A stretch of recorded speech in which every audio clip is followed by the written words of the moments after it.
जी, आपकी उम्र कितनी है? हाँ, आपकी उम्र कितनी है? मेरी हाँ। 14 साल की। अरे 14 साल की उम्र में माता जी, क्या बात है। देखिए, ये होता है जज्बा, ये होता है जज्बा जीवन में कि कभी भी आप कितने बूढ़े हो जाओ, अपने आप को जवान समझो। क्या बात है, वाह। आपका काम कितना बड़ा है। मेरा कुछ काम नहीं है। अरे आपके आगे मेरा काम शून्य है। अरे बिल्कुल नहीं, ऐसा नहीं बिल्कुल है। नहीं है। मैं कह रहा हूँ आपको, आपका काम जो है, मैं नतमस्तक होता हूँ आपके मैं आगे। शुद्ध में हूँ या बेशुद्ध हूँ? देखो, मैं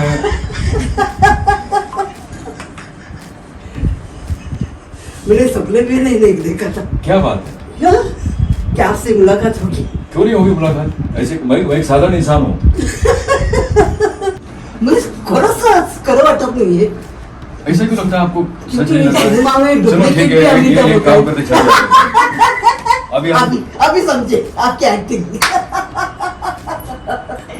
लेकिन किसी ने पहचाना नहीं, लोगों ने नहीं, गर्दी किसी नहीं ने की। हमने बताया नहीं किसी को, हमने क्या मार रहे हैं। पुलिस सिक्योरिटी नहीं आपके पास? क्यों सिक्योरिटी बाहर रखी है हमने? यहाँ क्या करेंगे? यहाँ कोई मारने वाला थोड़ी है हमें।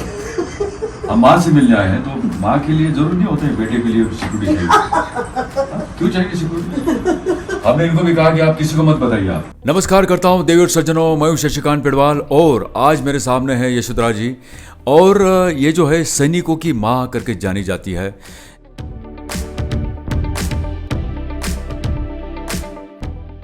इनके अब तक अनगिनत बेटे हैं। जी हाँ देवी और सज्जनों, ये एक ऐसी माँ है जिन्होंने कभी शादी नहीं की। आज 78 उम्र है और जितने भी सैनिक जो देश की सेवा करते हैं वो इनके बेटे बन जाते हैं। और ये माँ का दायित्व निभाते हुए उनके पास जाती है, उन बच्चों को गले लगाती है, उनमें प्रेरणा देती है, उनमें नया उत्साह जोश भर देती है कि जाओ बेटे काम करो आप देश के लिए, मैं आपके साथ हूँ। तो ऐसी यशोधरा माँ, आज मैं उनका इंटरव्यू लेने जा रहा हूँ और ये मेरा सौभाग्य समझता हूँ कि ऐसे जीवन में हमारे भारत देश में यशोदा का नाम सुना है आपने, जो कृष्ण की माँ थी। और आज यहाँ पर सैनिकों की माँ यशोधरा पवार मेरे साथ है और बहुत अच्छा लग रहा है। देवी और सज्जनों, मिलते हैं यशोधरा पवार जी से। Thank you. इनको हम माई कहते हैं, यानी कि आई।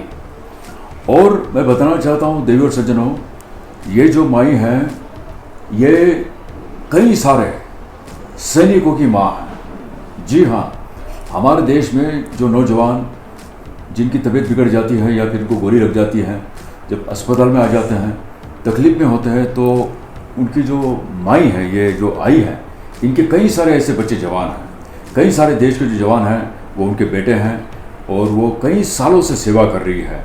तो हम इनसे पूछेंगे कि ये कैसे जीवन में कैसे टर्न हुआ है और ऐसा क्या वाकया हुआ था कि जो आपने ये सोचा कि इसमें ढल जाना चाहिए।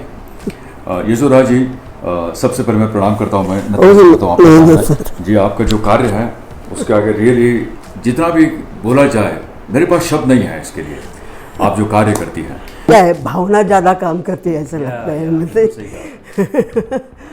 तो मिली ऐसे ये सिलसिला चलता रहा, तो मैंने सोचा कि इनके लिए कुछ करना चाहिए।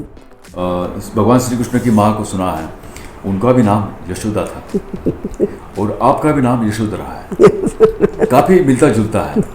तो मुझे बताइए कि आप एक लाइब्रेरियन थी, ये कैसे टर्न हुआ? ये क्या हुआ ऐसे जीवन में आपके कि आपको लगा कि नहीं यार, हमें अब यही काम करना चाहिए? वैसे मैंने तय तो नहीं किया था, ये शायद हम मराठी में योगा योग कहते हैं, जिंदगी में ऐसे मौके आते हैं, उसका फ़ायदा शायद ईश्वर ने ले लिया होगा, दे दिया होगा, इसलिए भी आगे बढ़ती रही। 1965 में, 1962 में चाइना, 1965 में पाकिस्तान, 1971 में मैं गोवा थी, उनके मेरे पिता के साथ गई थी। गोवा में राष्ट्रपति नाम का दैनिक अखबार पत्र वहाँ काम करते थे, मैं भी काम करती थी। 1971 का मुझे याद है, उस वक्त जो डिक्लेयर हुआ युद्ध, तो हम दोनों पिता पुत्री निकले रात को, तो अखबार पत्र में गए, ऑफिस में गए और हेडलाइंस पढ़ ली। वो पीटीआर का वो उसमें आया था, तो उसकी वो न्यूज़ तैयार कर रहे थे।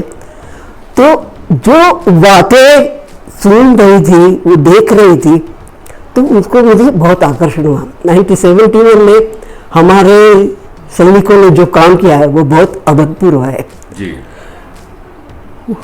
क्योंकि क्या है कि बांग्लादेश बहुत अलग ही है।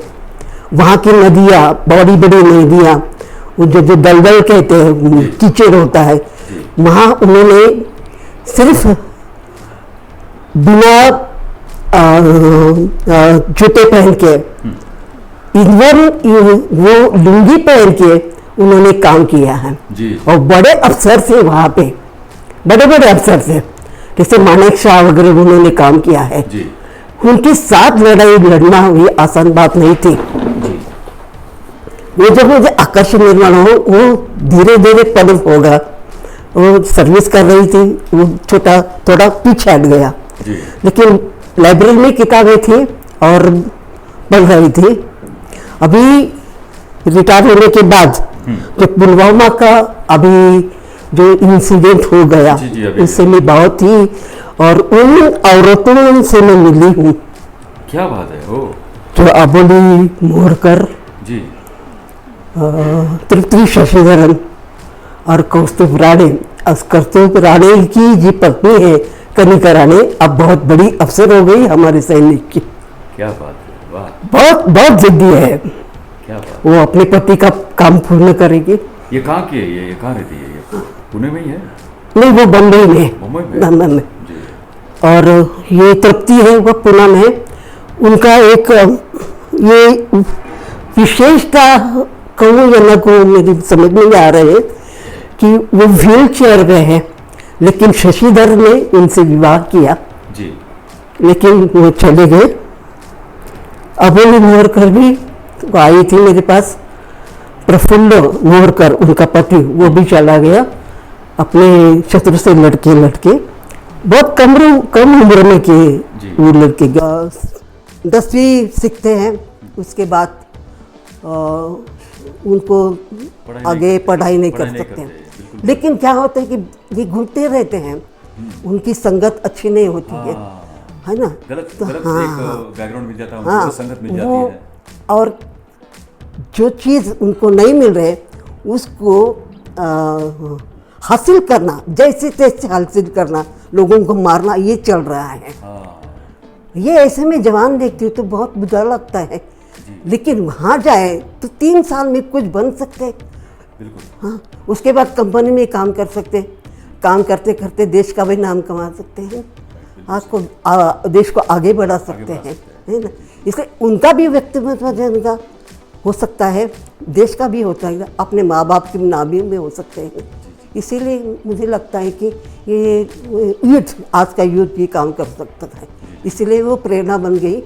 इसलिए किताब लिखे आए तो सभी पुराने यानी इनकी किताबें बहुत आई है। मुझे मालूम नहीं हिंदी में है कि नहीं, क्योंकि पुणे में हिंदी में किताबें मिलती नहीं है।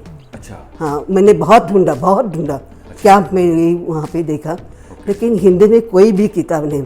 हमारे लाइब्रेरी में नहीं है, क्योंकि हमारे लाइब्रेरी में बहुत सी किताबें हैं जो मराठी में, अंग्रेजी में भी हैं। मैंने उन पर संदर्भ ग्रंथ दिया है, रेफरेंस सोर्सेज दिए हैं मैंने। तो मैंने सोचा कि हिंदी में दे दूँ और किसी जवान के हाथ से मैं ये किताब पब्लिश करूँगी। लेकिन ऐसा जवान मुझे नहीं मिला, लेकिन जवान मिल गया, वो थे कर्नल वसंत बल्लेवर। जी, क्या बात है। बहुत अच्छे इंसान। और वो जो कृष्णा पब्लिकेशन है, जो का कृष्णा बांसुरीवाला, वो पब्लिशर है, वे खुद बांसुरी बहुत अच्छा बजाते हैं, वही वसंत जी है। इतना सुंदर बजाते हैं, मालूम। अरे क्या मालूम। और उनका भी प्रेम बहुत अच्छा है। अभी यशोधरा जी, मैं एक बात पूछना चाहता हूँ आपको कि आपने कभी मतलब जीवन में कभी विवाह नहीं किया। हाँ। और अभी आपके पास मतलब ऐसी कई नारियाँ हैं देश में कि जिन्होंने शादी नहीं की, या फिर जिनके पति नहीं हैं, बेटे नहीं हैं। तो ऐसी नारियों को क्या आप संदेश देना चाहोगी? क्योंकि देखिए, अभी मैं देखता हूँ आपको कि आपके पास अभी कोई नज़दीक का कोई नहीं है, लेकिन फिर भी आपने एक लक्ष्य रखा कि नहीं, अभी मेरा लक्ष्य यह है कि मैं कई सारे लोगों की माँ हूँ, सैनिक जो है उनकी मैं माँ बन के मैं काम कर रही हूँ। तो अपने आप को एक गर्व महसूस कर रही है आप। और तो ऐसी कई सारी महिला है कि वो डिप्रेशन में चली जाती है और वो पता नहीं उनको भटक जाती क्या करें, अभी हम ये काम करें कि वो काम करें, उनके पास लक्ष्य नहीं है। तो ऐसी महिलाओं के लिए क्या संदेश देना चाहोगे आप? सैनिकों की जो वीर पत्नियां हैं जी, उनके 12 महीने कविता लिखे उस किताब में पब्लिश हुई। ये सबसे पहले बताना चाहता हूँ देवर सज्जनों, ये शहादतें करके इन्होंने किताब लिखी है। और ये जो शहादतें जो किताब है जो यशोधरा माता जी ने लिखी है, यशोधरा पवार, और रियली इनकी जो जितनी भी कविता है बड़ी प्रेरणा देती है। अभी इन्होंने कहा कि गीत उसके दोहराता चल, इस कविता को मैं थोड़ा सा दोहरा दूँ आपके सामने। रुके ना तू, झुके ना तू, थके ना तू, शूरवीर अपना कर्तव्य निभाते हुए कार्य करता था प्रण, जो लिया था उसने देख याद कर खड़ा था अडिग तेरा वो। बर्फीली ऊंची चोटी पर नीले नभ की ओर देखता, बर्फीली ऊंची चोटी पर नीले नभ की ओर देखता, याद करता तुम्हारी सुनहरी यादें सपने, विश्वास कर महसूस कर अब भी है तुम्हारे पास हंसते हुए प्यार के लिए, बिगड़ा नहीं है तुमसे जाएगा कहां तुमसे दूर।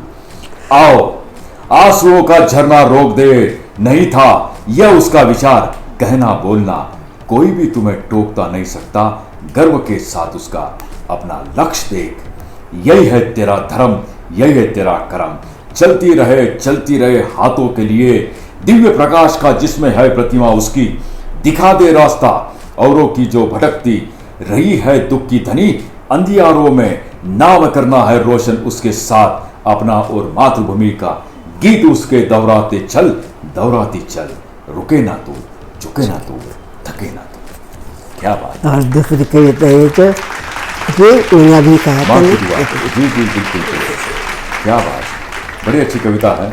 और ये जो भी है बाबूजी की वजह से है, ये मेरा ऐसा मानना है। और उनकी एक कविता थी बाबूजी की जो जिसके आपने जो कविता कही उसके अंदर कुछ शब्द है उनके, तो वो कविता में दोहराता हूँ।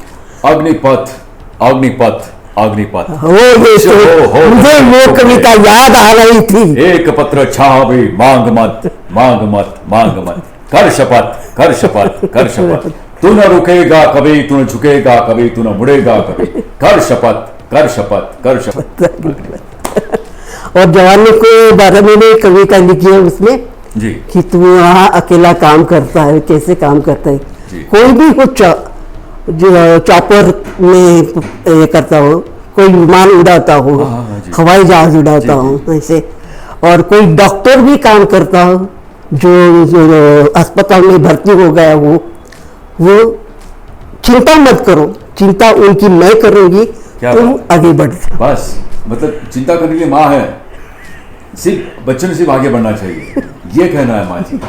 बड़ा अच्छा लगता है माँ जी आपसे मिलकर आज, रियली जीवन में ऐसा लग रहा है कि आज मैं उस माँ के सामने हूँ जो हज़ारों लोगों की, सैनिकों की माँ है और आशीर्वाद प्रदान करती है हर बार कि जो हमारे भारत के जो सैनिक हैं, तू लड़, मैं तेरे साथ हूँ, एक माँ का आशीर्वाद तेरे साथ है। देवी और सज्जनों, इन्होंने बहुत अच्छी किताब लिखी है और मैं चाहूँगा कि इस किताब को आप सब लोग पढ़ें और जितने भी आपके मित्र हो, कॉलेज के जो फ्रेंड्स हैं, उनको बताइएगा कि सैनिकों की माँ की मन में क्या चल रहा है, क्या भावना है उसके मन में, तो आप भी देख के हैरान हो जाएंगे। इनकी किताब ज़रूर पढ़िए और ये संदेश जो है हर जगह फैलाइए आप। और मैं तो चाहूँगा कि इस माता जी को आप आपके कॉलेज में बुलाइए, लेक्चर देने के लिए, बताएंगे आपको कि जीना कैसा है। जी, आपकी उम्र कितनी है? हाँ, आपकी उम्र कितनी है? मेरी? हाँ, 14 साल की। अरे 14 साल की उम्र में माता जी, क्या बात है। देखिए, ये होता है जज्बा, नहीं होता है जज्बा जीवन में कि कभी भी आप कितने बूढ़े हो जाओ, अपने आप को जवान समझो। क्या बात, वाह।